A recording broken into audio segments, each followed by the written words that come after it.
Addiction in many ways is a well-known disorder. The DSM has categories for it and criteria. But what is much more fascinating is if one considers addiction as the symptom. If one considers that a person in the full flight of addiction, compulsively using whatever it might be, alcohol, narcotics, pharmaceuticals, work, gym, food, when one is in the full flight of that addictive compulsive process, surely there must be something else going on in that individual.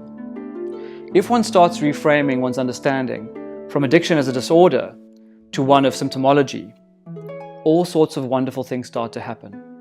I can start asking, what is really going on for this person? Why are they burying themselves in this drug, in this alcohol? Why do they have to run towards the same target time after time? What is going on in their world outside of that?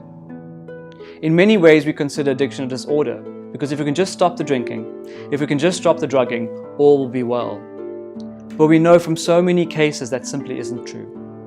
We need to figure out what's actually going on. Addiction is the red light. It's the red flag. It tells us this individual is in trouble. Addiction is the symptom.